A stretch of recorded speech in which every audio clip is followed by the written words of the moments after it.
Virus के lockdown ने हमें क्या क्या नहीं दिखाया। नहीं, मैं ये बात नहीं कर रही हूं कि कैसे आपने घर में झाड़ू लगाया, खाना बनाया, दफ्तर नहीं गए। मैं उनकी बात कर रही हूं जिनके लिए ट्रेन पॉलिटिक्स से लेकर बस पॉलिटिक्स हो गई, लेकिन उनकी तस्वीर नहीं बदली और उनकी तस्वीर आपके भी टाइमलाइन में आई होगी। यही तस्वीरें मैं आपको दिखाना चाहती हूं एक बार फिर से, क्योंकि आज नहीं तो कल लॉकडाउन तो खत्म हो जाएगा, लेकिन ये तस्वीरें जो हैं इनका दर्द क्या खत्म होगा? ये तस्वीर आपसे भी मिस नहीं हुई होगी। इसे इमेज ऑफ लॉकडाउन कह रहे हैं। इसके अलावा आपने इस बच्ची को भी देखा होगा और इस छोटे से नन्हे बच्चे को भी जो चलते चलते थक गया। सोशल डिस्टेंसिंग, काहे की सोशल डिस्टेंसिंग? इन तस्वीरों में आपको कहां नजर आ रही है सोशल डिस्टेंसिंग? ढूंढ कर दिखा दीजिए। भारत का माइग्रेंट लेबर मजबूर है सड़कों पर उतरने के लिए, और हम में से कई यही सवाल अभी भी पूछ रहा है कि आखिर क्यों सड़कों पर उतरे, क्यों उतरे? इसका जवाब तो मैं आपको बाद में दूंगी, लेकिन पहले ये जो तस्वीरें मैंने आपको दिखाई, राम पुकार पंडित की ये तस्वीर है। बेगूसराय पहुंचना चाहते थे, पीटीआई के फोटोग्राफर ने ये तस्वीर ली है। रो रहे राम पुकार पंडित क्योंकि ना इन्हें कोई बस मिल रही थी, ना ट्रेन मिल रही थी। इनका इकलौता बेटा मर गया था, उसे आखिरी बार ये देखना चाहते थे।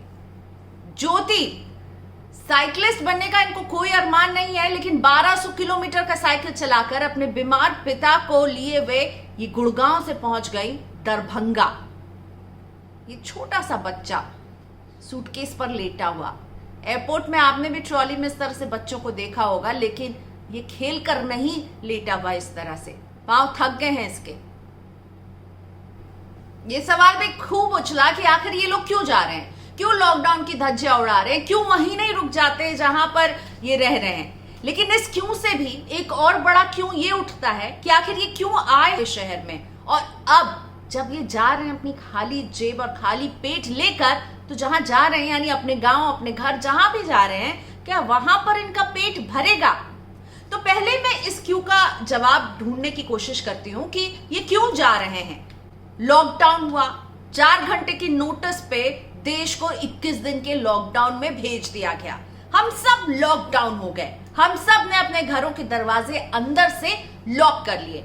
अब मान लीजिए आप जब अपने घर का दरवाजा बंद कर देते हैं, उसमें ताला लगा देते हैं, तो कोई बाहर से आता है तो वो क्या करता है? वो उल्टे पांव चला जाता है। तो वही तो ये माइग्रेंट मजदूर कर रहे हैं, वो उल्टे पांव अपने गांव जा रहे हैं। सिर्फ हमने अपने घरों में ही ताला नहीं लगाया, हमारे शहर के सारे कारोबार, रेस्टोरेंट, मॉल, अगर किसी रेस्टोरेंट में ये खाना डिलीवर करते थे, किसी दुकान से सामान ले जाते थे, या किसी ई कॉमर्स प्लेटफॉर्म का भी सामान डिलीवर करते थे, कंस्ट्रक्शन साइट पर काम करते थे, तो सभी कुछ बंद हो गया था। इन्हें तनख्वाह तक नहीं मिली थी। स्ट्रैंडेड वर्कर एक्शन नेटवर्क का सर्वे हमें बताता है, उन्होंने इन माइग्रेंट मजदूरों से बात की जो घर की तरफ जा रहे थे। ये पता चला कि उन्हें तनख्वाह नहीं मिली, क्योंकि जब उनके काम की जगह, चाहे वो कंस्ट्रक्शन साइट हो, कारखाना हो, रेस्टोरेंट, सब बंद हुए, तो उन्होंने कहा कि अभी कब खुलेंगे पता नहीं, हम आपको पैसे नहीं दे सकते हैं। तो आधा मार्च तो उन्होंने काम किया, उसके भी पैसे नहीं मिले। लेकिन वो जिन घरों में रह रहे थे, वहां के मकान मालिक इनसे किराया मांग रहे थे।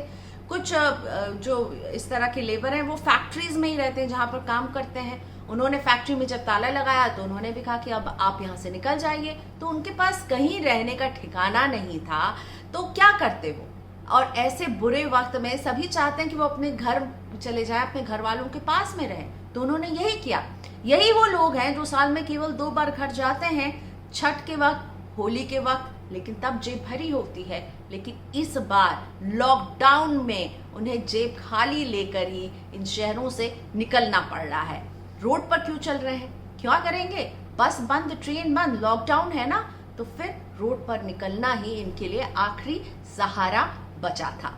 वंदे भारत मिशन तो इनके लिए नहीं चल रहा था ना, वंदे भारत मिशन तो उनके लिए चल रहा था जो यूरो और डॉलर में पेमेंट कर सकते हैं। और ये क्या पेमेंट करेंगे? इनमें से तो कई ऐसे हैं जो शायद पर डे 150 रुपए से भी कम कमाते होंगे। कितने माइग्रेंट लेबर हैं, आपको कुछ अंदाजा है? शायद आप इनको एक बार ध्यान से देखते भी नहीं होंगे, अपना काम जरूर करवाते होंगे।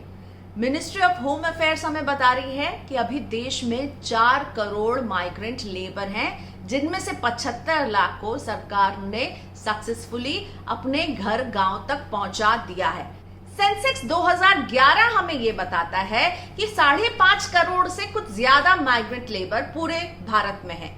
टू बी प्रिसाइज 5.6 करोड़, और इस 5.6 करोड़ में से आधे से ज्यादा लोग यूपी और बिहार से जाते हैं अपने शहर को, अपने गांव को छोड़कर काम की तलाश में। 2 करोड़ 90 लाख यूपी और बिहार के माइग्रेंट लेबर अलग अलग शहरों में फैले हुए हैं।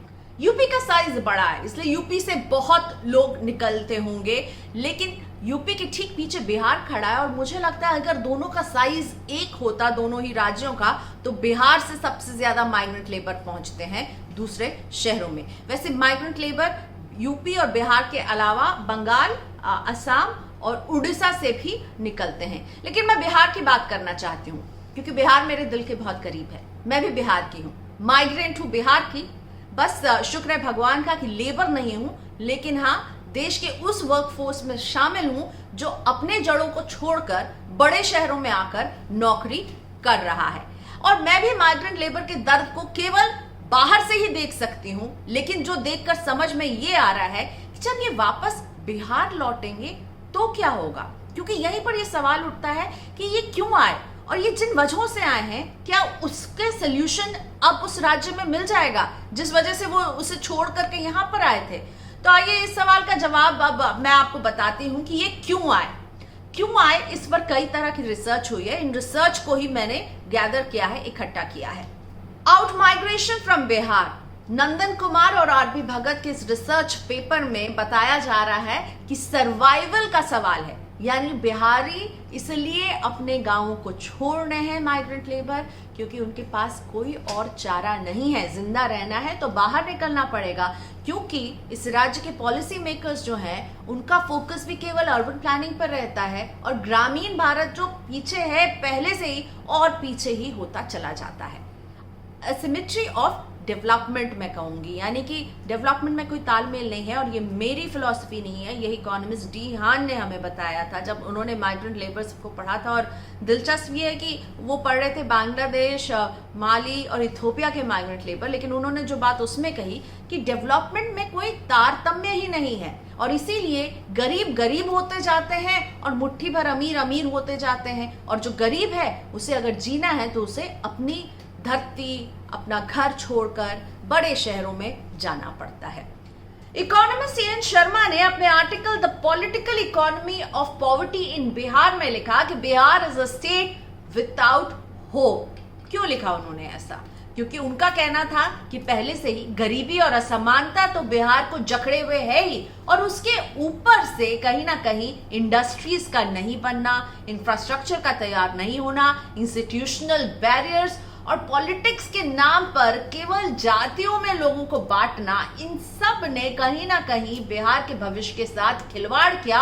और इसीलिए बिहार का गरीब बिहार में नहीं रहना चाहता है, वो मेहनत से नहीं डरता है, वो मेहनत करने के लिए बिहार से बाहर जाता है, पंजाब चला जाएगा, तमिलनाडु जाएगा, तेलंगाना जाएगा, दिल्ली आएगा, मुंबई आएगा, लेकिन बिहार में वो मेहनत नहीं करेगा क्योंकि उसे मेहनत करने के लिए उस तरह का काम ही नहीं मिलता है, रोजगार नहीं मिलता, और रोजगार ही सबसे बड़ी वजह है जिसके वजह से बिहारी गरीब, बिहारी माइग्रेंट लेबर शहरों का रुख करते हैं। नेशनल सैंपल सर्वे के 64वें राउंड में यह आंकड़ा निकल कर आया था कि 30% से ज्यादा लोग बिहार छोड़ते हैं रोजगार के लिए ताकि वो बाहर आए और कमाई कर सकें।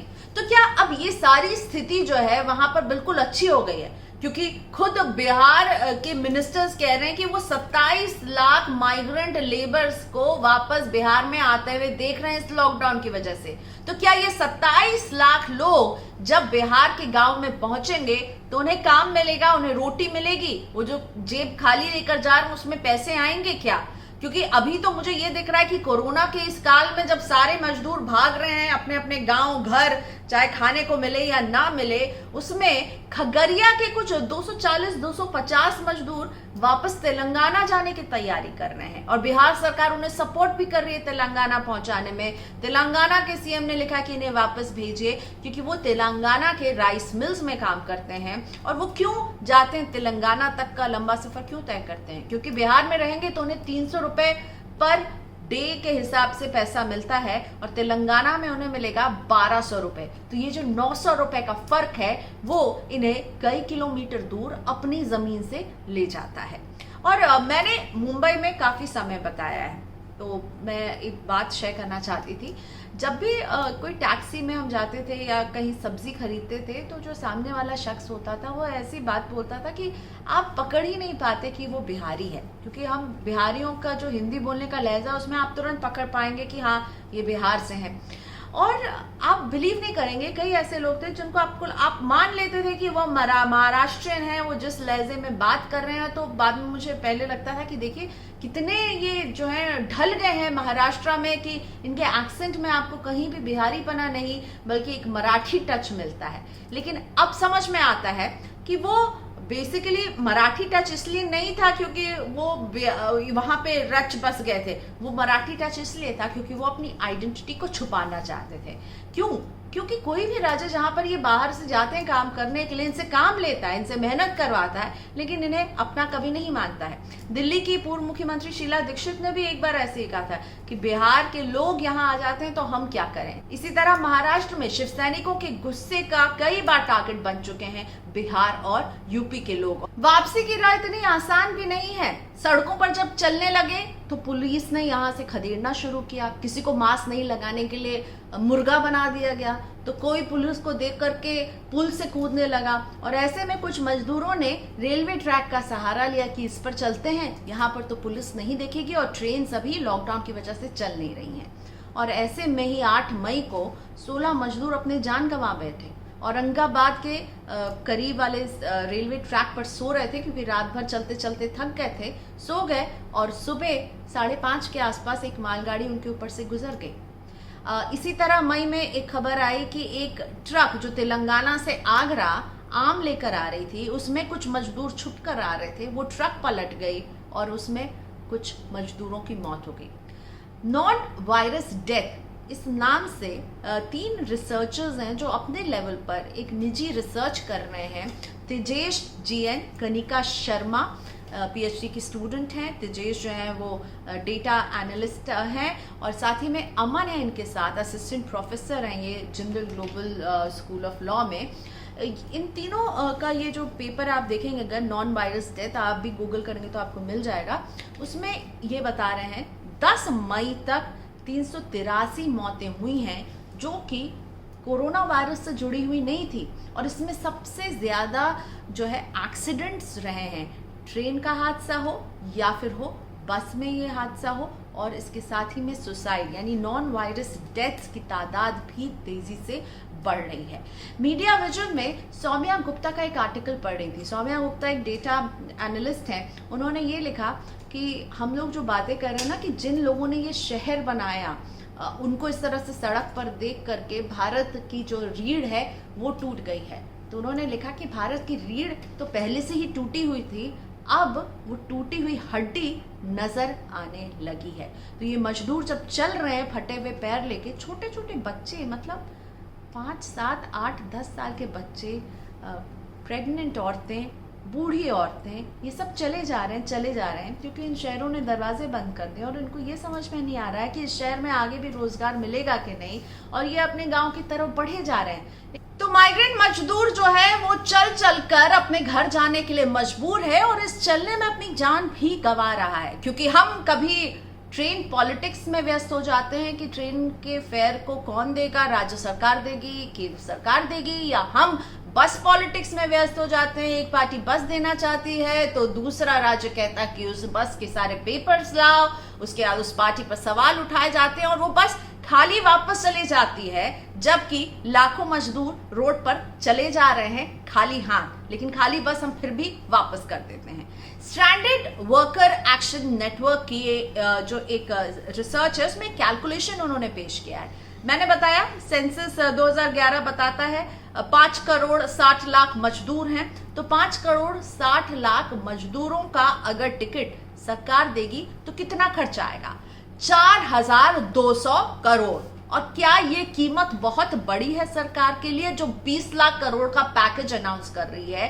क्या उसमें से 4,200 करोड़ रुपए के टिकट नहीं अरेंज कर पाती थी केंद्र सरकार? क्योंकि उन्होंने 3,000 करोड़ तो लगा दिए स्टैच्यू ऑफ यूनिटी में। और जो शुरुआत में कुछ डेटा निकल कर आया था, जिसमें पता चलता कि पीएम के फंड में 6500 करोड़ रुपए आए हैं, तो क्या इस रुपए का इस्तेमाल इन मजदूरों को घर भेजने के लिए नहीं किया जा सकता था? क्या कोई इंतजाम नहीं हो सकता था?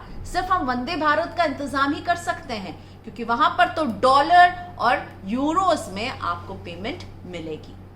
अब सवाल उठता है कि जब ये माइग्रेंट मजदूर अपने गांव पहुंच जाएगा तब क्या होगा? वो राज्य जो इतने सालों से आगे नहीं बढ़ पाया, मैं खासतौर पर बिहार की बात कर रही हूँ, क्या वो इन सबको अकोमोडेट कर पाएगा? हम बिहारी बड़ा नाज करते हैं कि देश में जितने आईएएस आईपीएस हैं, उसमें देखिए सबसे ज्यादा बिहार से ही निकलते हैं। बात भी सही है। तो हम देख रहे हैं कि बिहार से एक ब्रेन ड्रेन तो हो ही रहा है, एक साथ में ब्रॉन ड्रेन, यानी जो मेहनत करने वाले हैं, मसल जिनका इस्तेमाल होता है काम में, वो भी ड्रेन हो रहा है। लेकिन अब ये ड्रेन होके वापस राज्य में जा रहा है, तो क्या सुशासन कुमार इन सबको नौकरी दे पाएंगे? क्या मनरेगा जो कि 100 दिन के रोजगार का वादा करता है, इन सब की पेट को भर पाएगा क्या? मुझे लगता है इंडस्ट्रीज का नहीं होना बिहार के लिए एक सबसे बड़ी चुनौती रही है। और नीतीश कुमार जो अपने बहुत अच्छे एडमिनिस्ट्रेशन के लिए जाना चाहते हैं, वो इस इंडस्ट्री को वापस क्यों नहीं ला सकते हैं? और क्या इतने दिनों से जिस चीज की अनदेखी हो रही है, अब इतने सारे मजदूरों के वापस आने के बाद अगर इसे तैयार भी किया जाएगा, तो ये कब तक तैयार होकर खड़ा होगा? और तब तक मुझे लगता है कई ऐसे लेबर होंगे जो वापस फिर दिल्ली मुंबई का रुख करेंगे। लेकिन हाँ, ये भी एक विडंबना ही है कि अभी ये लोग घर भी नहीं पहुंचे हैं और हमारे देश में कई राज्य लेबर लॉज को बदल रहे हैं।